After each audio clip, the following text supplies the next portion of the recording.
Պետական պաշտոն զբաղեցնող անձին չպիտի զբաղվեն ցերներկատիրական գործունեությամբ։ Աղջիկներն ասում են, որ իրենք ֆրանսիական համալսարանից են, պետությունը գնում է մաքսիմալ թվայնացման, որ կուսակցությունների ֆինանսավորումը եւս լինի թափանցիկ։ Եվ այստեղ կարծես աշխատանքը արվում է ոչ միայն պետության համար, այլ քաղաքացիների համար։ Մասնավորում կարող է 5-6 անգամ ավելի բարձրատրվի։ Եթե դու ունես 30 հատ խախտում, նշանակում է դու ինչ-որ վերաբերմունք ունես, որ խախտումը քեզ համար նորմալ է։ Արհեստական բանականության մոդելը վերլուծել է հայտարարագրեր։ Անձնական տվյալների պաշտպանության լուրջ մարտահրավեր ունենք մենք այս պահին։ Մենք ցանկացած գաղտնի կարող ենք դիմել ստանալ։ Որն է այդ պատասխանատվության գիծը։ Միշտ մարդկային գործոնը պետք է այդտեղ։ Մեզ լուսարան ու առաջին ուսանողները դատավորներ են։ Համալսարանական ծրագրերում ինչ փոփոխություններ է պետք անել։ Դու դուրս գայր համալսարանից, ուղիղ գնայր նշանակվեիր պաշտոնը։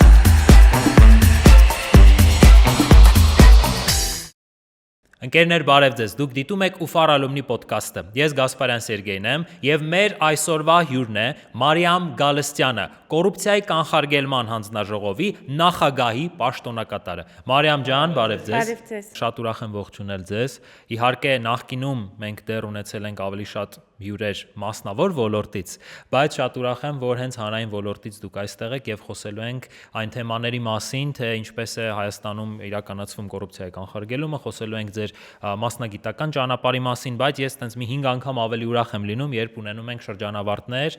որոնք աշխատում են հանրային ոլորտում եւ այնպես են անում, որ մեր Հայաստանը զարգանա։ Մարիամ ջան, բարի գալուստ։ Նախ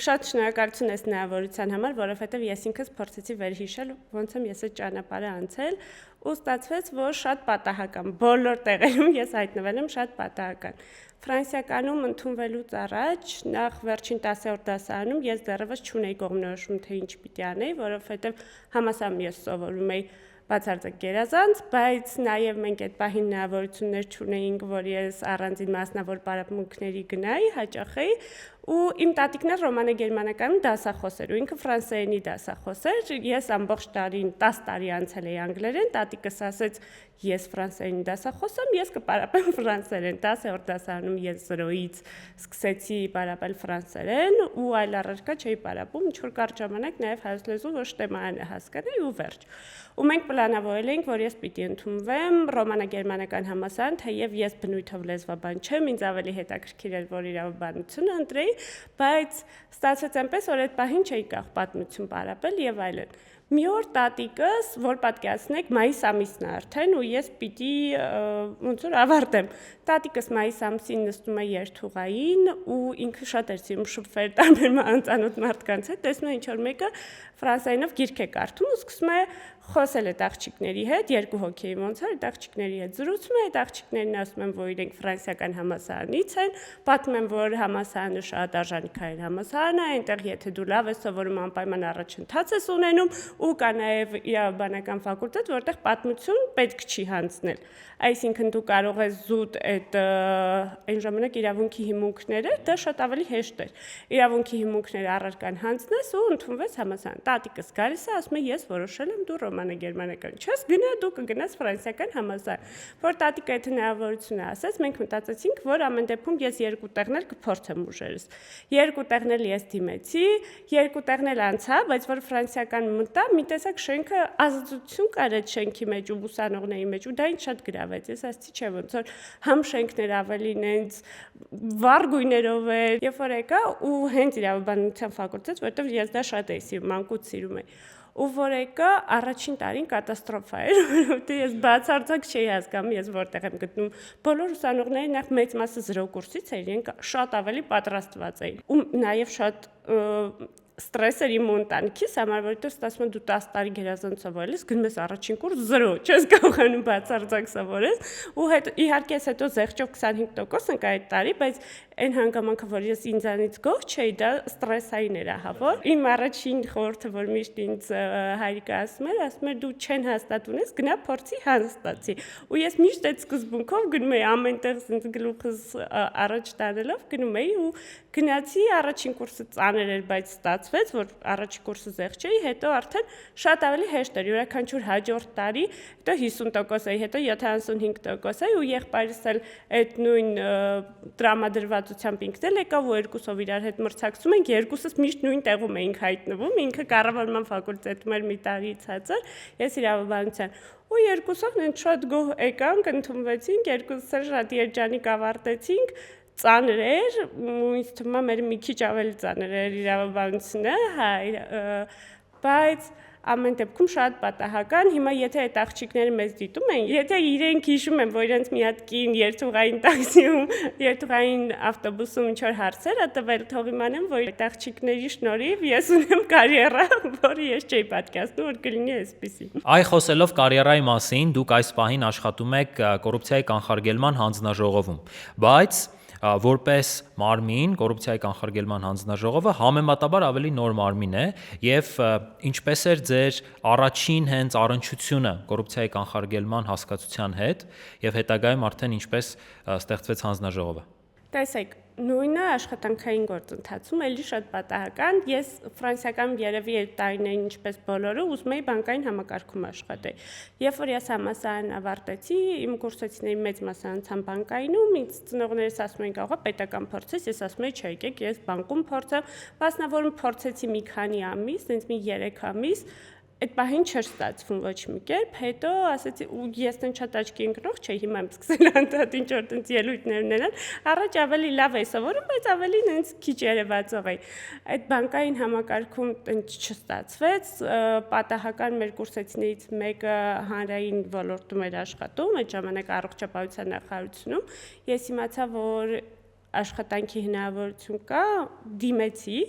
ու որ դիմեցի հայտնվեցի առողջապահության նախարարությունում։ Հետո 3 տարի հետո իմ ղեկավարը տեղափոխվեց արդարադատության նախարարություն, որ ինձ ասեց կգաս, միասին գնանք, ես գնացի։ Ու այդ գնալուց հետո այնպես ստացվեց, ինձ ասեցին, որ ես պիտի զբաղվեմ հակակոռուպցիոն ոլորտով։ Հակակոռուպցիոն ոլորտում այդ ժամանակ 0 ինստիտուցիոնալ հիշողություն կար, ոչ մի բան չկար, միջազգային գնահատումներ եւ այլն, հակակոռուպցիոն ռազմավարություններ եղել էին իհարկե, բայց լրիվ այլ տրամաբանությամբ էր գնացել։ Հիմա բոլորս ենք խոսում հակակոռուպցիոնից, այն ժամանակ պետականում նույնիսկ չգիտեին, թե ինչա կոռուպցիայի դեմ պայքարը կամ հակակոռուպցիոն քաղաքականությունը իրենց ինչա ենթադրում, չկային մարմիններ, որ ուղիղ դրանով զբաղվեին։ Ու ինձ ասեցին դու պիտի դա անես։ Ես ընկած Google-ով նայում էի դա ինչ է իրենց ենթադրում,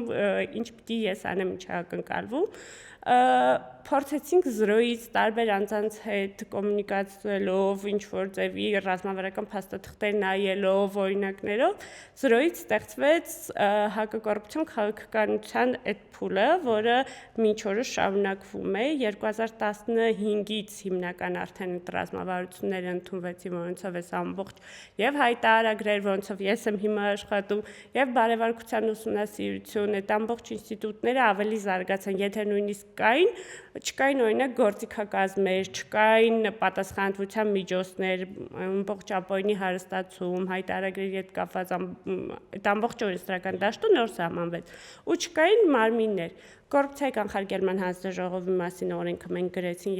գրեցինք 2016 թվականին, 17-ին ընդունվեց, բայց չէր գործում։ Հետո 19-ին արդեն նոր ռազմավարություն, այդ օրենքը արդեն կարողացանք կոռուպցիայի կանխարգելման հանձնաժողովը ձևավորել, հանձնաժողովից հետո արդեն ես զուգահեռ զբաղվում էի հակակոռուպցիոն կոմիտեն էինք մշակում, հակակոռուպցիոն դատարաններ, դատախազության վարչություն եւ այլն, հետո մի պահի եկավ, որ կոռուպցիայի կանխարգելման հանձնաժողովում ինչպես հիմա էլի թափուր պաշտոն կար ու անդադ մրցույթներ էին լինում, ոչ ոք չէր դիմում, մտածեցի կարող է ես դիմեմ։ Դիմեցի ու անցա եկա ու հետո այնպես ստացվեց, որ արդեն 2 տարի որպես անդամ պաշտոնավարելուց հետո նախագահի պաշտոնն էր թափուր, ես արդեն որպես նախագահի պաշտոնակատար էի ու դեռևս շարունակում եմ այդ պաշտոնում աշխատելը։ Այստեղ մի նկատառում ֆիքսենք, որ հայտարարագրերը, որոնց մասին դուք խոսեցիք, բոլորիս այս պահին ակտիվ քննարկման առարկա հանդիսացող ֆիզիկական անձանց հայտարարագրերը չեն, այլ եթե չեմ սխալվում, հենց միայն պաշտոնատար անձանց հայտարարագրերն են։ Այո, պաշտոնատար անձանց հայտարարագրերն են եւ իրենց ընտանիքի անդամների, որ շատ ավելի բարդ է, եթե որևէ քաղաքացի կբողոքի իր եկամտային հայտարարագրից, դա մտածի, որ եթե ինքը մի օր պաշտոն զբաղեցնի, գույք, եկամուտ, շահ, ծախսեր, ամբողջ հայտարարագրվում է ահռելի ինֆորմացիա։ Տեսեք, կոռուպցիայի կանխարգելումը ավելի վարքագծային տեսանկյունից է, այսինքն եթե մենք կոռուպցիայի դեմ պայքար ասելով հասկանում ենք կոռուպցիոն դեպքերի բացահայտում, կոռուպցիոն դեպքերի քննություն, որը քննչական գործառույթ է, հետո արդեն նույն դատախազական ու դատավարական գործընթացներ, կոռուպցիայի կանխարգելումը ավելի բարի ոլորտ է, բայց ավելի ծանր է, այսինքն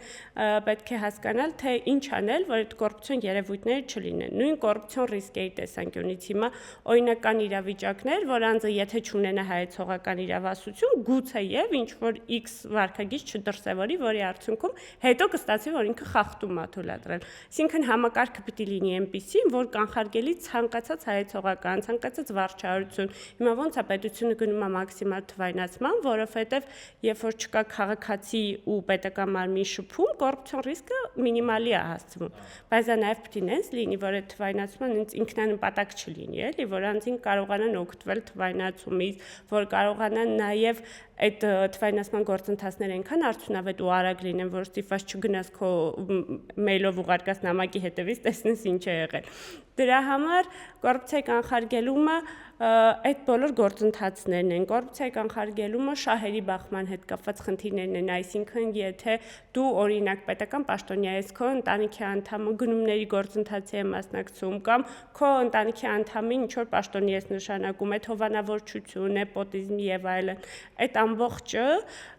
վարքագծի կանոնների, ինչքան էլ որ կարող է թվա թե վարքագծի կանոնը օրինակ հայհոյանք արտաբերելը պիտի կոռուպցիայի կանխարգելման հետ կապ չունենա, բայց ունի, որովհետև հանրային վարքագիծը ձևավորում է նաև հանրային վստահություն, որովհետև վստահես պետությանդ եւ պետությունդ կառավարող անձն, պիտի նաև իրենց վարքագիծը այնպեսին լինի, որ դու նաև այդ վարքագծի նկատմամբ ունենաս որևէ վերաբերմունք։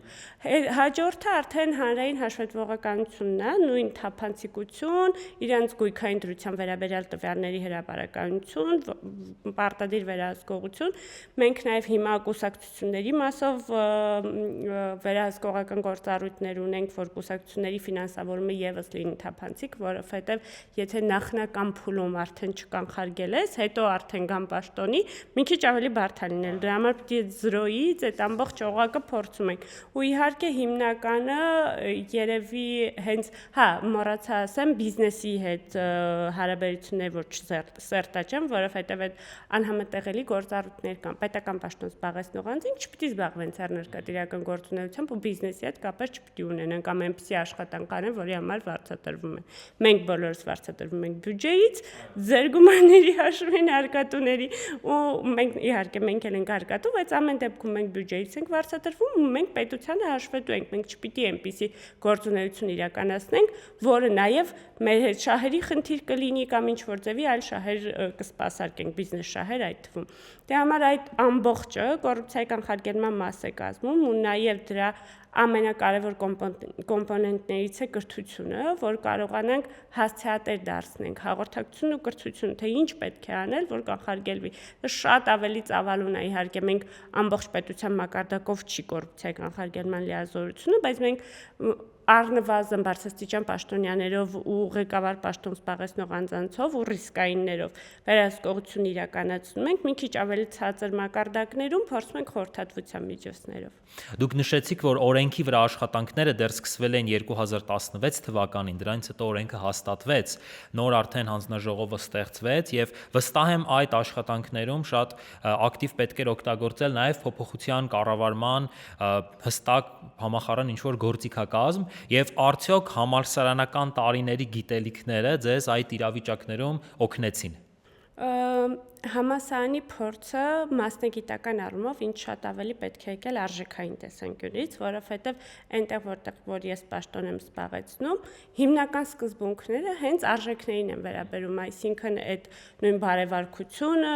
նույն արդարության սկզբունքը, որ պիտի թափանցիկ լինի, որ ուսանողների հետ կապված ցանկացած կոռուպցիոն դրսևորումները պիտի բացառվեն, ու այդ շատ կարևոր էր, որովհետև դու երբ որ հենց համասարանից ունենում ես մեջդ անհանդուրժողականություն, հետագայում այդ ամբողջ գործընթացում դա շատ քեզ օգնում է։ Նույն օրինակ ազդարարների ինստիտուտի հետ կապված, երբ որ մենք աշխատում էինք,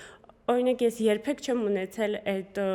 ներքին համոզմունքը, որ բայց միգուցե սա այն ինստիտուտն է, որ Հայաստանի մենտալիտետին կամ հայերին հարի չի, ինչի հարի չի, եթե կա ինչ-որ դրսևորում, դրա դեմ պիտի պայքարես, դրա մասին պիտի խոսես, եթե դու չես խոսում, չես կարողանալ դու պայքարես, եթե դու հանդուրժում ես ու լինում ես ինչ-որ բանի մաս, դու երբևէ չես կարողանալու դրա դեմ հետագայում խոսել։ Այդ իմ սկզբունքն է, եթե ես մի բանի մասին լռում եմ, հետագայում ինքս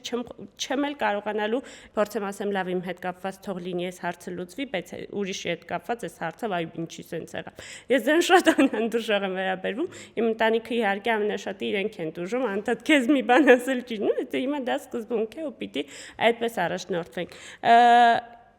Այսինքն համասարանը հենց այդ սկզբունքների առումով պահանջատեր լինելու, անհանդուրժող լինելու տեսանկյունից շատ կարևոր դեր ունեցել իմ ամբողջ գործընթացի մեջ ու նաև մտածելակերպի ազատության մեջ, որովհետև մենք երբեք կաշկանդված չենք եղել, մենք մի քիչ այլ համասարանի ուսանողներից տարբերվել ենք այդ վերլուծական կարողություններով։ Այսինքն մենք գուցե ինչ-որ տեսական գիտելիքների տեսանկյունից ինչ-որ բաներ ավելի պակաս ենք իմացել, բայց իմացել ենք ոնց օգտագործենք այդ գիտելիքները, որտեղից կարելի է գտնել ճիշտ գիտելիքներ, ոնց կարելի է պրակտիկայում դա կիրառել։ Ինչը շատ ավելի կարևոր է։ Օրենքները զուբրիտ իմանալը կարևոր չի, անգիր իմանալը, բայց այդ պետք է իմանաս, թե որտեղից կարող ես դու այդ պահին քեզ անհրաժեշտ ինֆորմացիան գտնել։ Ու այդ օրենքների ռազմավարությունները մշակելիս եւ միջազգային փորձը եւ ընդհանուր վերլուծական թե ինչ իրավիճակ ա եղել Հայաստանում, որ ոլորտներում են առկա խնդիրներ, որտեղ պետք է ինչպես այդ տեղեկատվությունը օգտագործել, դա ամեն ինչը շատ պետքական է եղել ու համասարային դերը այո այդտեղ շատ կարևոր է։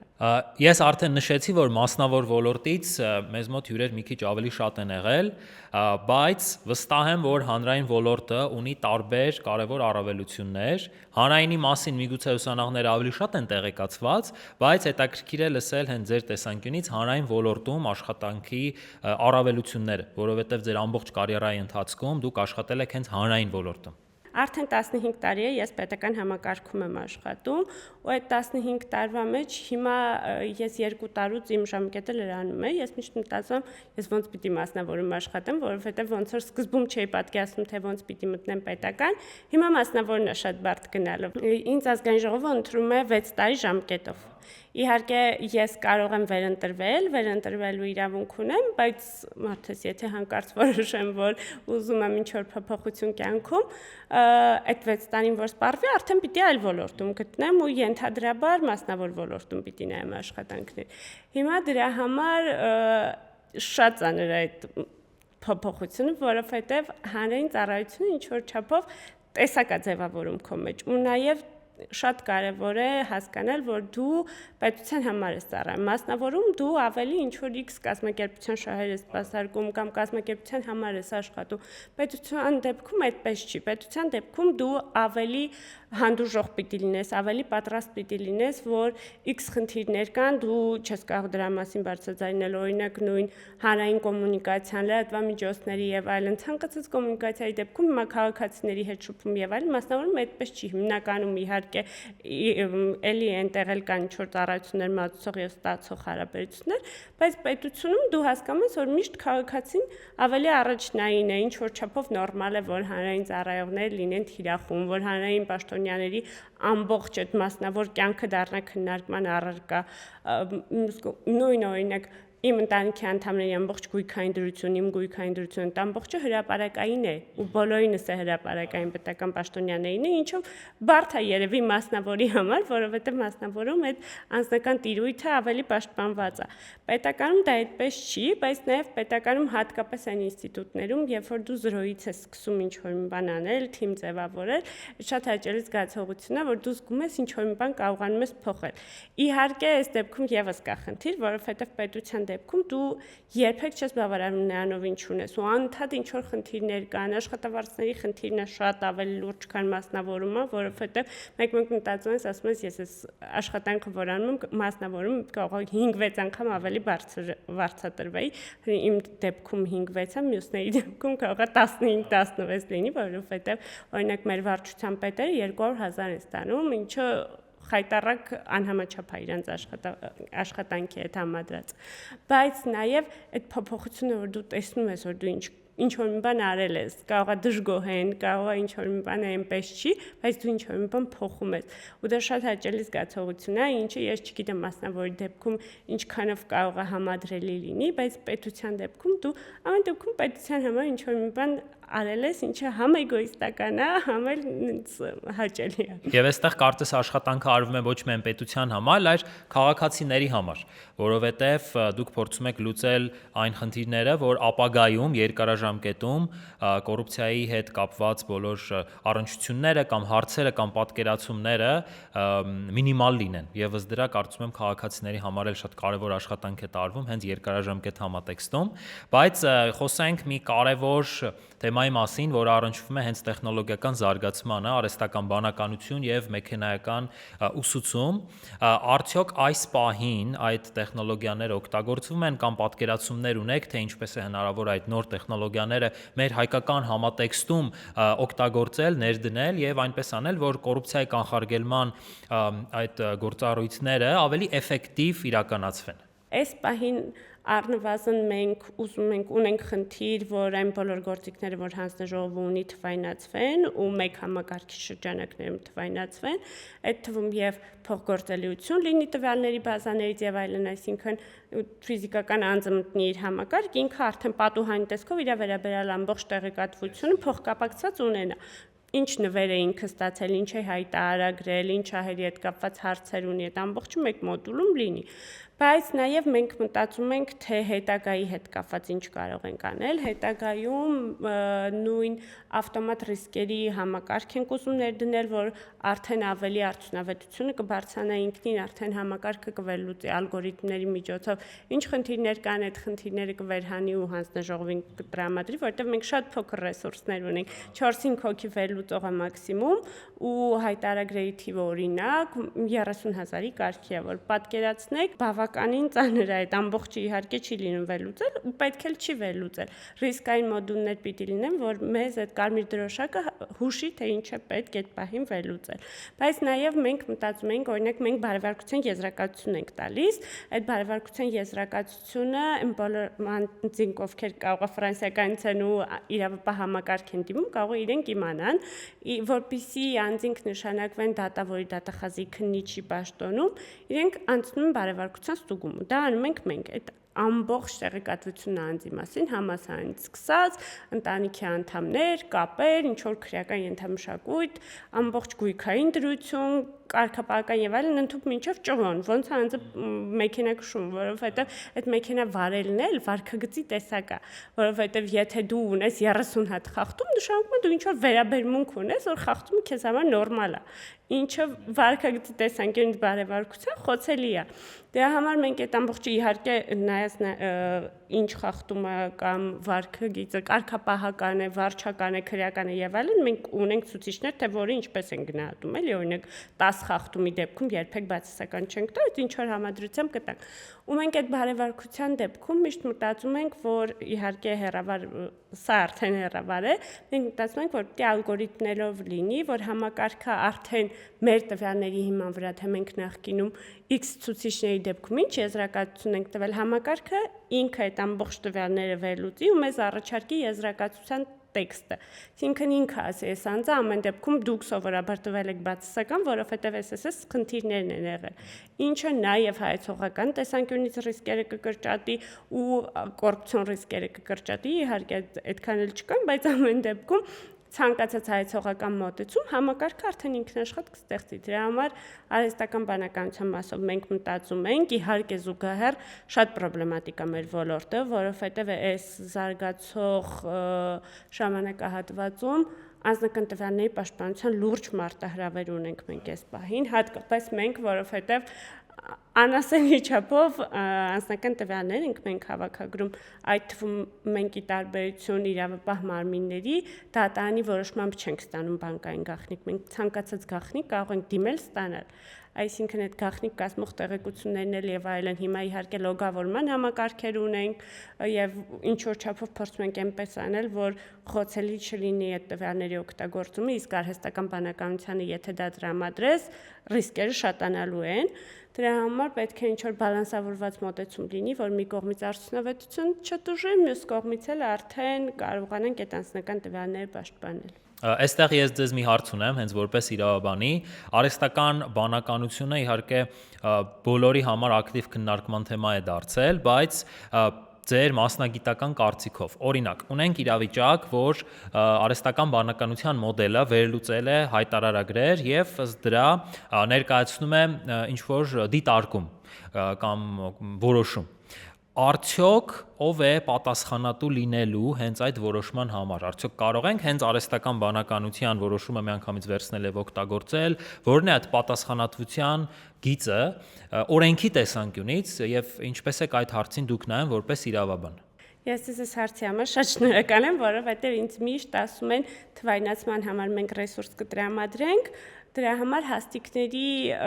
ավելացման անհրաժեշտությունը բացակայում է։ Ես միշտ պնդում եմ, որ դա բացարձակ մեկը մյուսի հետ կապ չունի։ Ինչքան էլ թվայնացման գործիքները մենք ավելացնում ենք ու արդյունավետությունը բարձրացնում ենք, բայց միշտ մարդկային գործոնը պետք է այդտեղ, որովհետև մեխանիկական տվյալների ստուգումը առանց անձի, ով որ ինքնուրույն տարբեր ըստ դեպքի ըստ իրավիճակի կարողանա վերլուծել, զրոյական է դառնում։ Չի կարելի բոլորին նույն, հատկապես այդ նույն բարևարկությունով, երբ որ վերցնում ես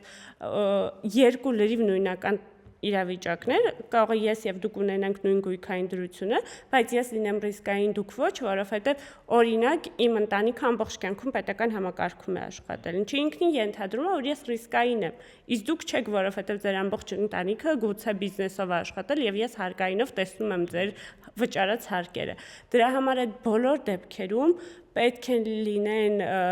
անձինք, ովքեր պատասխանատվությունը կստանձնեն ու ովքեր նաև անձնապես ստորագրում են այդ փաստաթղթի տակ։ Այլապես այն հանգամանքը, որ միայն համակարգին պիտի վստահենք ու համակարգի միջոցով այդ տվյալները վերհանենք, ամեն դեպքում դա խոցելի է ու դա մյուս կողմի համար է խոցելի, որովհետև այդ ձեր ասած հասցեականությունը կորում է։ Դա տանում, եթե տանենք, ու չեմ ասելու, որ գիտեք, դա համակարգն է վերհանել։ Ես եմ դրա տակ ստորագրում ու ես եմ պատասխանատվություն կրում այդ փաստաթղթի համար, ինչ տվյալ էլ որ լինի, ես պարտավոր եմ ենթադրել, որ համակարգը կարող էր ինչ-որ չափով տվյալները այլ կերպ վերլուծել։ Հատկապես հիմա նույն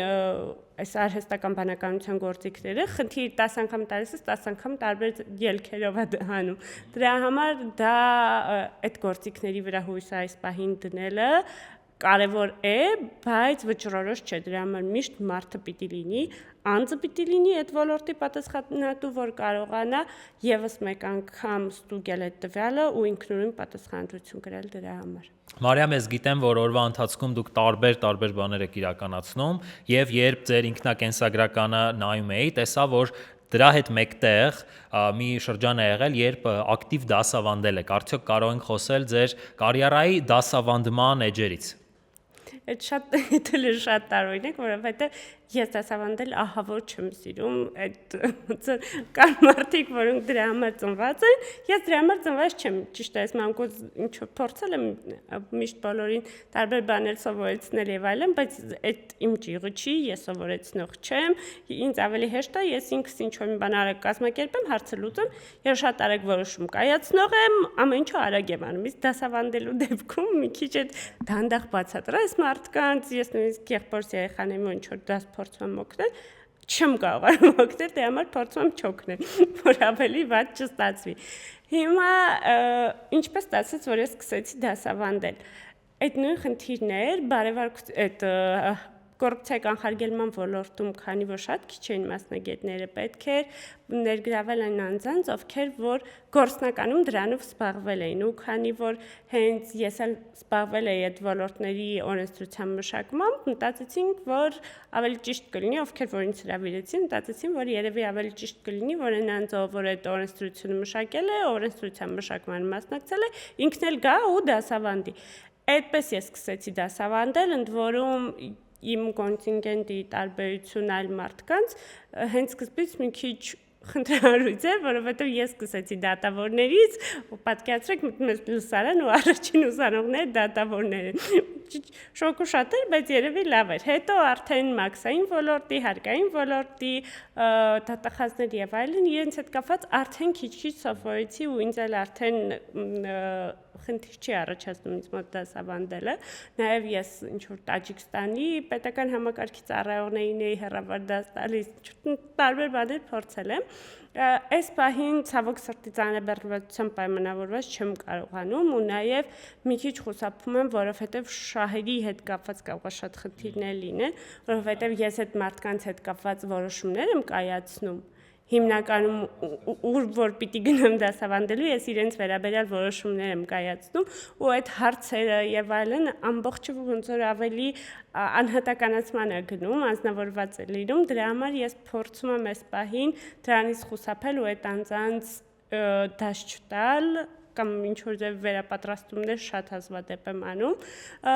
Իհարկե զուգահեռ ինչ-որ պաշտոնից է բխում, վերապատրաստումներ օրինակ հանրային պաշտոն զբաղեցնող անձանց, թիմերին եւ այլն, դա անում եմ, որովհետեւ դա ի պաշտոն է, բայց դասավանդել որպես այդպեսին համասարանում եւ այլն, այս պահին մի փոքր խուսափվում եմ։ Իսկ ձեր կարծիքով այս պահին համալսարանական ծրագրերում ինչ փոփոխություններ է պետք անել, որ ապագայում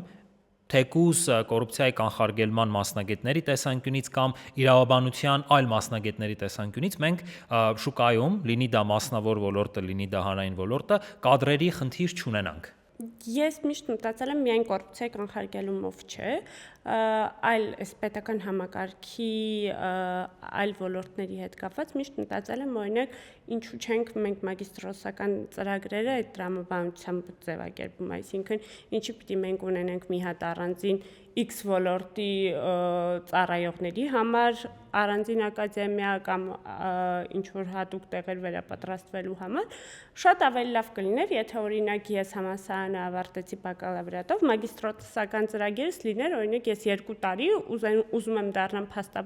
փաստաբանական գործունեության շրջանակներում ես այդ խորացված իրավաբանությունը անցնեի, ինչ որ ինձ գործնականում հետո պետք էր գալու կամ որպես դատավոր, կամ նույն կանխարգելման ոլորտում, եթե ես պիտի ընտրեի հակակոռուպցիոն, իհարկե հակակոռուպցիոն ոլորտը ամեն ինչի մասին է եւ ոչ մի բանի մասին չէ առանձին, որովհետեւ եթե դու ուզում ես լինես հակակոռուպցիոնի մասնագետ, դու պիտի գնումների ոլորտից հասկանաս, դատական համակարգից, իրավապահ համակարգից,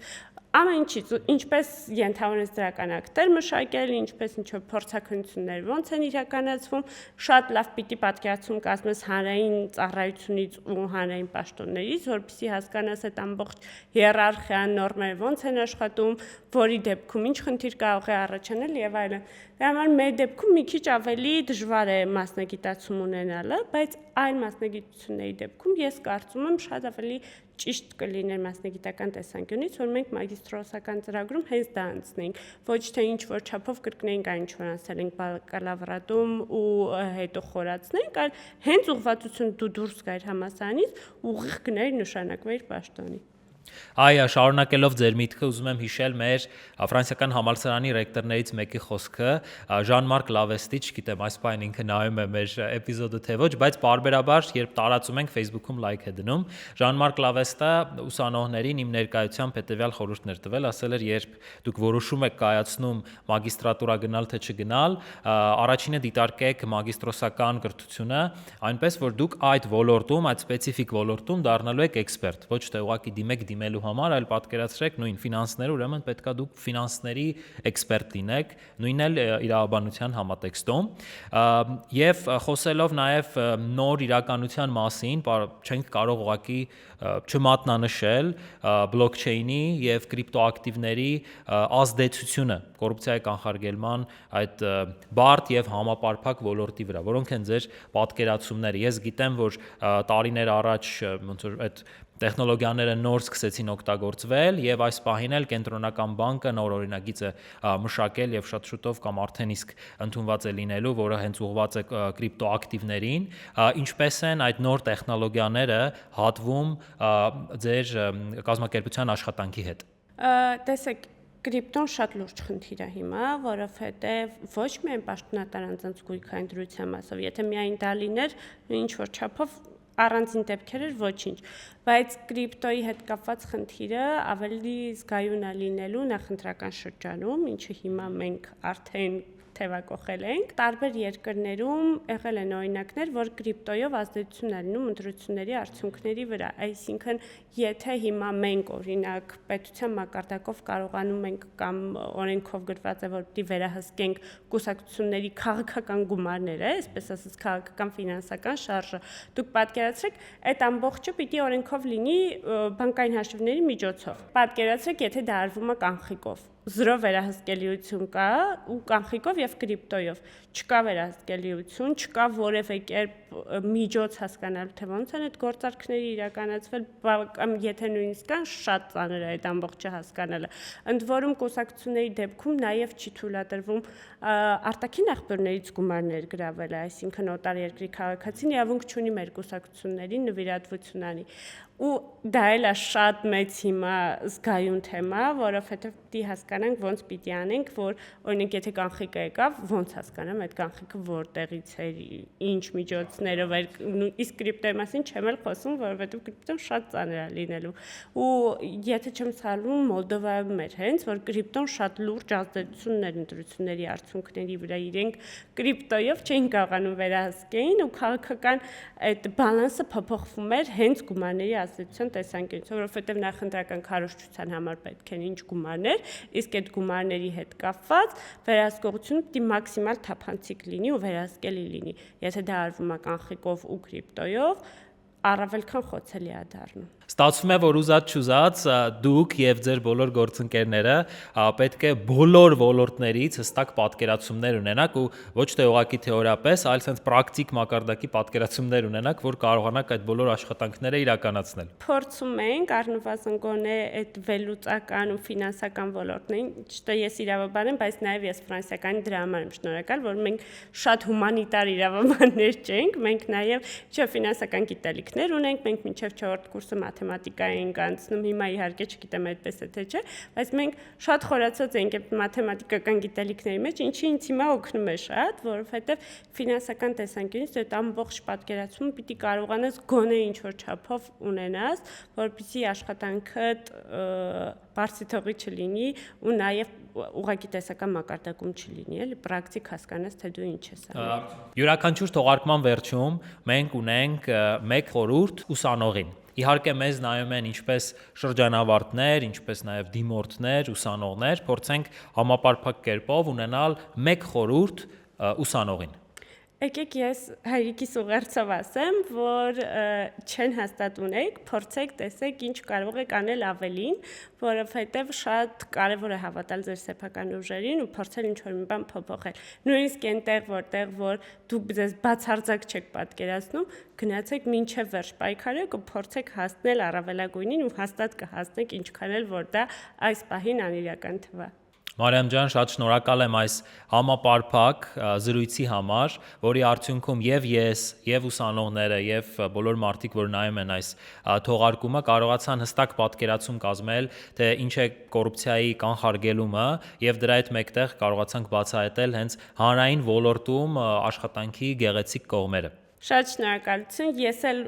կոչ ունեմ փոքրիկ ֆրանսիականի ուսանողներին նաեւ, որ թող փորձեն նաև հանրային համակարգում, ինչու՞ չէ նաև մեր շարքերը փորձեն համալրել, որովհետև մեզ պետք են պայծառ մտածելակերպով մարդիկ, ովքեր չեն վախենում փոփոխություններից ու նաև անհանդուրժողություն ունեն իրենց ներսում անարդարության նկատմամբ, ուզում են իրենց օրինակով ինչ-որ մի բան փոխել։ Սիրելի ընկերներ, դուք դիտում եք UFAR Alumni podcast-ը։ Մեր այսօրվա հյուրն էր Մարիամ Գալստյանը, կոռուպցիայի կանխարգելման հանձնաժողովի նախագահի պաշտոնակատարը։ Դուք կարող եք մեկնաբանություններում նշել, թե ում կուզենաք տեսնել որպես մեր հաջորդ թողարկման հյուր։ Մենք կհանդիպենք շատ շուտով, լավ մնացեք։